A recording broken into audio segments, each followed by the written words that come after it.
Hi, and welcome back to the series on the Tia Benbow Christian Virgin, Waiting for Marriage. I'm Adara. Again, I'm 24 years old. And as the title of it says, I am indeed still a virgin, waiting for marriage. So in this video, I want to share this because an older sister in Christ who did wait for marriage said, advise single women to talk to their brothers, to their male family members and their brothers in Christ for counsel, like the trustworthy brothers in Christ, right? For counsel on, romance, marriage, and all those things. Well, like finding the right person, all those things. And for me, I shared that in 2024, I felt strongly convicted that God was telling me, stop having guy friends. Because you're struggling with thinking that just because a guy is nice, he could be the one for you, and you need to stop doing that. You need to get among godly sisterhood. You need to just get out of that mindset, period. And that begins with focusing on and cultivating healthy, godly friendships and sisterhood with other women. But this sister in Christ encouraged other single women to just talk to, like, even one's own brother. And I have a little brother, but I also have male family members that I genuinely respect and look up to. And in this video, I want to talk about standards, because one of the biggest mindset shifts I've had to make and keep in order to stay accountable on this journey of saving myself for marriage and being a wedding night virgin has been to respect that in the same way that I, as a woman of God, have standards and things that I want in my future husband, the right man is also going to have standards for his wife. If I want a man of integrity, then I believe, and biblically it is fair for a man of integrity to want a virtuous woman. Now I say specifically a man of integrity because the only definition of a high value man in my book is a man of integrity, But, and on that, there is a man of God named Joshua Selman. I don't want to steal his words, so I want to credit him for being the first person I heard this word from. He said, a Proverbs 31 woman for a Job 29 man, because Job, in the book of Job, was called by God a blameless man, and he was a man of integrity. Integrity was reiterated throughout the book of Job to explain his character. A high value man in my book is a Job 29 man, in the same way that I believe a high value woman is a Proverbs 31 woman. So we're starting there. So I have an older brother in Christ who is a blood relative of mine. He's biologically related to me, though I'm not gonna specify exactly which relative this is out of privacy. I will say that my grandma Carmen, whose prophetic marriage testimony I shared in an older video featuring her in it, this is a young man that she was close to. And I will say that. So this brother in Christ is older than me.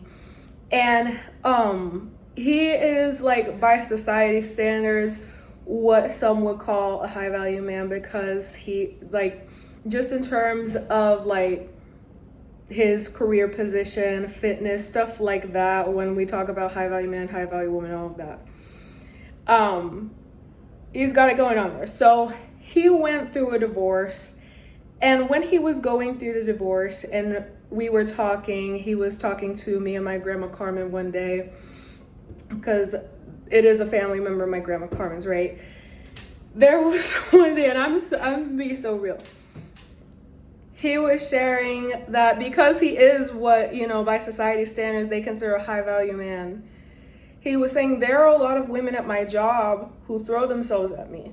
There are women who show interest, and I know that if I were interested, this girl would, commit, but she's desperate and I don't want someone who's ran through. That was literally what he said. He's like, I've built myself up, I've spent years building my career, my fitness, building myself as a man, cultivating, my character. I've built my family and my home. I'm not going to throw that away on a girl who hasn't built her life up and had a history and, track record of being a virtuous woman, because that's not fair to what I built up with my own life and hard work. So here's the thing. I was like, because I am a virgin waiting for marriage, I'm like, I get it, because my grandma Carmen was a virgin until Papa Reuben, she got married to my grandpa, my maternal grandpa, who passed away in 2013. And Papa Reuben had, I'm not going to say he voiced it like that, but he just had the mindset, it's like, if I'm going to build myself as a man, and I'm going to be the provider of the home, the head of the home, I'm going to be running things, I'm going to be a leader, then I need a woman who is going to be a counterpart for me that respects the investment I'm making in her as a man of God. And here's the thing. I lost a lot of female friendships, and the bottom line is I lost them because those women refused to hold themselves accountable for the ways that their past and their lack of self-discipline in the past were affecting how men were seeing them. Because the thing about this relative of mine, this young man who went through a divorce, was that he was very loyal. He married the girl, I believe, that was his first person, his first love and all of that. And he, was intensely loyal. But it's like, in the same way that he's loyal, he's like, I know my character and what I have to offer as a potential husband and spouse. So I'm not just going to throw that away on someone who is not equipped to value that. So there were multiple girls who were really nasty to me that I lost as friends, because they were struggling with the fact that good men, what people call high value men, a lot of them did not want to marry women they could not trust, or felt like they couldn't trust, because they had a past where they weren't walking in self-discipline and they were promiscuous. And so this one goes out to the good men in my family, because I know that for example, my grandma Carmen's late husband, I was partly raised by my maternal grandparents, and my Papa Reuben was one of the best men I have ever known in my life. He treated me like a princess when I was a little girl, up until the very day he died, right?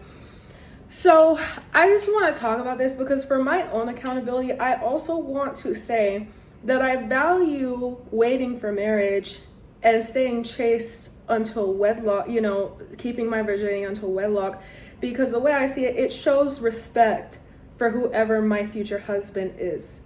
I don't have to know who that is. I just have to respect myself. I just have to recognize that some things aren't for men who aren't my husband, right? And yeah. But I also recognize that the right man, as evinced by the good men in my family, aren't men who are going to take the fact that I waited on the Lord and for the right person for granted. So I want to share this to hold myself accountable, because, for example, I want to call this a standard, even though I've just surrendered the matter of who my future spouse is to the Lord, and I will marry by faith. I decree and declare this by faith, the husband God promised me, my God ordained husband, my God appointed husband, according to Genesis 24, in which it is written in the original Hebrew that God appointed a spouse. God appointed Rebecca for Isaac. So whoever that man is that God appointed me for by that same law in Genesis 24, that's the man I'm going to marry, right? But, if it's God's perfect will for me to be married, but my ideal is to marry another virgin, because I am a virgin. And the research has shown that this is the best foundation you can set statistically for a long-lasting marriage that doesn't end in divorce. And so I've been thinking of that, because sometimes girls just don't want to. A lot of women get very offended when men have standards, and men, they call it sexist, all these sorts of things, narcissistic, misogynistic. When a good man doesn't want to marry them, because of their past. And when I had friends who were like this, it caused me to develop a warped mind and not remember that in my own family, the fruit, in terms of fruit, the good men that I wanted my future husband to be like, they did care. They did care if a woman had walked in self-discipline before he met her. They did care if a woman had walked in self-respect before he met her. And the longest lasting marriages in my family, specifically, again, because this is the one I've shared to my YouTube channel, the marriage of my maternal grandparents, happened because my grandma Carmen waited for her husband. And, you know, she only married a man of God who was the one that God appointed for her and the one who truly respected her and her family. So it's not just one thing. But if you're a single young woman, I do encourage you to consider that in the same way you want a good man who respects you, who honors you, who provides for you, who covers you in love, who walks, you know, who fulfills his role and calling as the head of the home, it does matter being a virtuous woman, a woman who shows her self-respect, a woman who does walk in what the Bible calls in 2 Timothy 1:7, a spirit of self-discipline. So honestly, I'm gonna be for real. Women who have low standards for themselves will teach and influence you to have low standards for yourself. And because I refuse to lower my standards for myself and lower how much self-discipline I was gonna be walking in, because I want the best, like my mother's prayer for me was, you walk in obedience and trust God to give you the best. I had to let go of women who were trying to not put in full effort to be the, you know, the virtuous wife, be like the virtuous wife of Proverbs 31, but still expect God to give them a godly husband. I had to let go of those friendships with those women who weren't trying to be virtuous women, but still wanted a Job 29 type man, right? So they weren't being Proverbs 31 women, but still wanted a Job 29 man. So I'm just gonna leave it there. It's good for men to have standards and not just women. It's good for women to have standards. Hello. But it's also good and fair and produces good fruit long-term for men to also have standards. So yeah, that's it for this video.